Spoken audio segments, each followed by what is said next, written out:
Nice to have you back, sir. How are you today? I'm well. Thank you. I'm glad to hear that. How are you spending your summer so far? Oh, good. Just spending time with the family and yeah, enjoying the beach a little bit right before we have this PFL stint. So yeah. Yeah, August, I bet August will be occupied. It will be full of thrilling fights since the PFL playoffs are about to go down starting August 4th. And we are about to discuss we're about to discuss that card, which will feature the featherweights and the light heavyweights clashes before the championships. The card is headlined by Bubba Jenkins versus Jesus Pinedo. Is Jesus Pinedo the biggest surprise of the 2023 regular season? Would you agree with that? I think he definitely is the biggest surprise of the 2023 season. I considered Brendan Loughnane, still consider Brendan Loughnane one of the best featherweights in the world. And I think it shows that, first of all, the competition is getting better and better all the time. And also, it stresses the importance of being able to manage everything throughout a camp, right? It's like you have your opponents, but you also have to manage your training camps, your injuries, everything that happens outside of the cage. So I think that, and I don't want to take away from Jesus Pinedo's win, but also, you also have to consider the brutal schedule of the PFL. And that's why we talk about it being so difficult. You could be a great fighter, but if you have a bad day, if you have injuries, if you train too much, if you train too little, if you didn't get your training camp perfectly, you can lose. And Jesus Pinedo is a fantastic fighter who is very motivated and very hungry. And he went out there and got it done in round one against Brendan Loughnane. And we can also say that his opponent, Bubba Jenkins, is very talented and is very good Yes. at keeping, this balance throughout the season. After a couple, since Jenkins is or might be already considered a PFL veteran, he learned how to dose that, that energy. And last year he came as far as the finals. And this year's might be easier, to be honest. What do you think about that? Yeah, no, I think that's a pretty good assessment. I think Bubba Jenkins has improved significantly. Every single time we see him, he's better, he's smarter, he looks more experienced, he's way more composed when you see him in there. And he's added some finishing ability to his skills, both on the ground and on the feet. I think that's exactly what he needed, improving those positions, becoming a finisher when you take the back, being able to finish from there.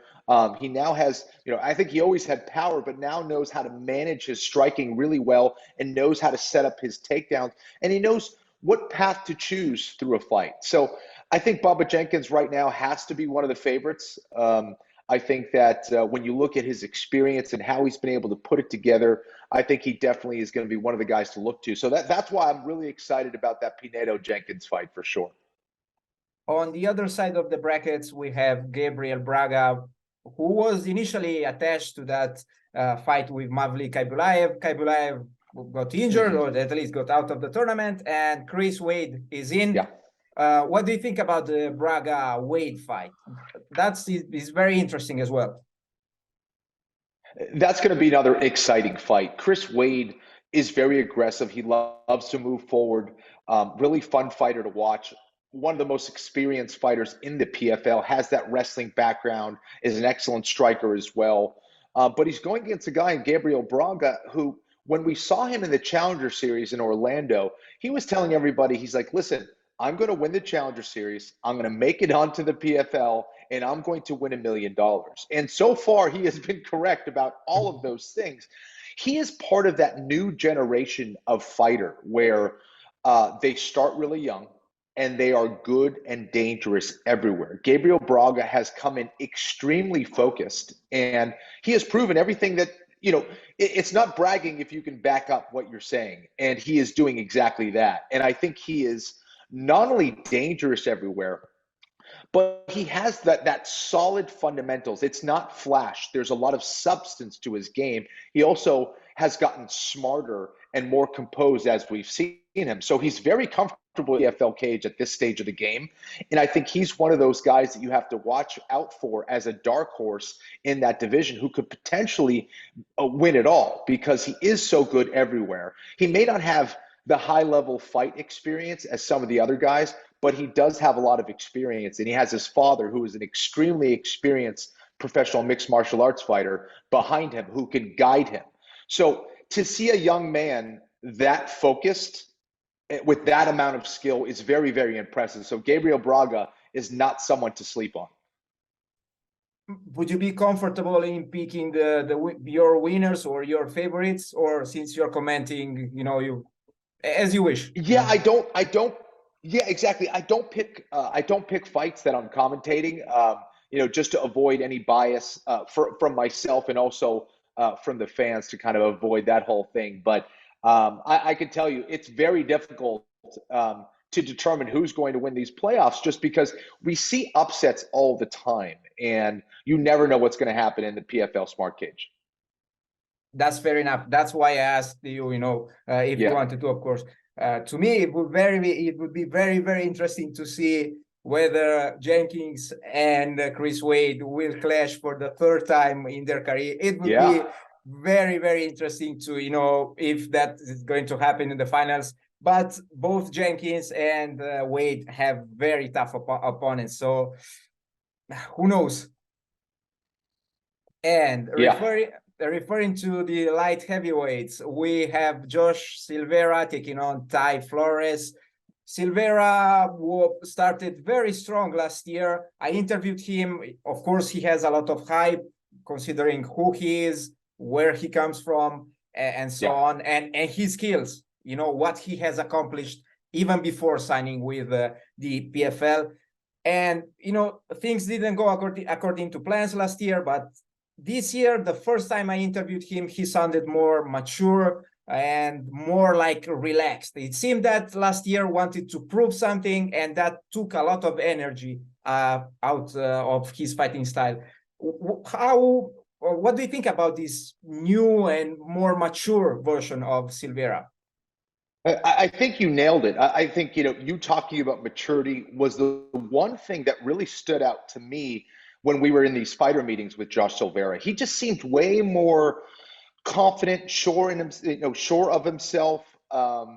And yeah, just more mature. The way he was looking at last season and the way he was looking at this season, he sounded like a guy who is been around the sport for a very long time. And again, this is another man like Gabriel Braga who has a fighter, who has a father who was a former fighter, one of the pioneers in this sport, Conan Silveira. So, and he grew up at American Top Team. This is a kid who has been running around since he was a little kid, hanging out with some of the best fighters in the world, seeing them prepare for all these fights. So he has such an advantage mentally over a lot of fighters that have come up in the game, right? Not only because of his father, but because he basically grew up at American Top Team. So we are seeing that, not every fighter takes advantage of the situations, of the opportunities that they are given. And to me, it seems like Josh Silveira is truly trying to take advantage of all the opportunities that have been given to him over the course of his career. And we're seeing that in his results. Not only the fact that he's winning, but in the manner in which he's winning. He has showed killer instinct. He has showed a high level of technique and intelligence. And right now, he has to be one of the favorites to win it all in the 205-pound division. Ty Flores might Ty Flores be the dark horse of the light heavyweight division? I think Ty Flores is an interesting fighter because he is very big for the division. He's also very, very good at taking people down up against the cage and taking away their game. He's very good at it imposing his strategy for fights. So he is not to be underestimated. But for me, if there was a dark horse at 205 pounds, I'd be leaning more towards Impa Kasanganay as one of the guys who might be the dark horse in the division. But certainly Ty Flores is not to be underestimated, like I said. And I think it's a tough matchup for him, but because he's going against a very good wrestler in Josh Silveira, and Ty Flores tends to do his best work getting people up against the cage, taking them down, getting on top, controlling them, and winning rounds that way. Now, he could potentially do that against Silveira, but I think it's going to be a little bit more difficult of a challenge just due to Josh Silveira's background as a grappler. You mentioned Impa Kasanganay. He is doing exceptionally well after moving up to light heavyweight. He, he doesn't have to bother about cutting weight, so he can just focus on his skills. But still, he's going to face a very big and physical guy in Marthin Hamlet. He makes Hamlet is a wrestler. He totally knows how to use his body and his weight to, impose his will over his opponents, and we saw that how lethal even he can be with those chokes and face cranks. How do you see the Kasanganay Hamlet fights playing out? Yeah, I think when you look at someone as powerful and as big as Marthin Hamlet, you have to find a way to be able to neutralize that size and strength. And I think one of the best ways to neutralize size and strength is through footwork and speed, right? So you have to get that bigger man to really chase you a little bit. And I think that's what Impa Kasanganay needs to do here. And of course, if he does get in that clinch position, which I assume he will at least a few times in that fight, he's going to have to prevent those takedowns. If Impa Kasanganay can prevent those takedowns, and in some ways it could be an advantage because he is shorter, he's smaller, he has a lower center of gravity, which means that Marthin Hamlet has to get underneath that lower center of gravity, needs to level change that much more, has to be quicker of getting underneath him and getting a takedown. Not to say he comes from a Greco-Roman background. He could hit some takedowns from a body lock position, but I think that up against the cage, it's a little bit more difficult to do that. I think at some point he's going to have to go for the legs of Impa Kasanganay, and because Impa Kasanganay is shorter, it could pose more problems for Marthin Hamlet.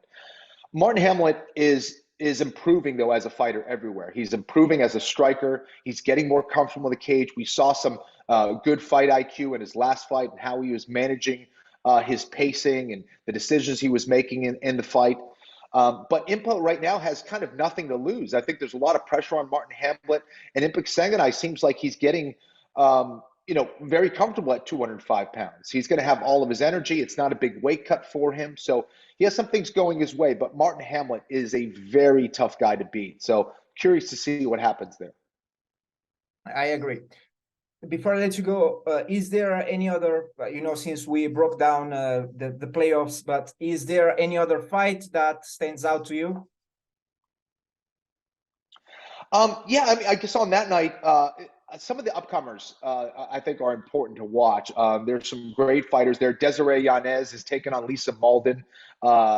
Desi Yanez is someone to watch. I think she's a great talent, and Lisa Malden is extremely tough and dangerous everywhere, especially on the ground. So I think that should be a really fun fight. And Elvin Espinosa is a guy that you got to watch out for. And Thad Jean. Thad Jean is probably one of the biggest signings that the PFL has, in my opinion. He is so athletic, so much potential, trains at a great camp, and he's someone to watch as well. And not to mention his personality. I interviewed him. Yes. He's very he's a sort of star in the making. No worries about the dog barking. That's fine. So sorry about that. No worries. That's totally fine. Sir, thank you very much for giving us a little bit of your time today, and hopefully I'll hear again from you to discuss more PFL cards in the future. Sounds great. Thank you so much for having me. Have a nice one. Bye-bye.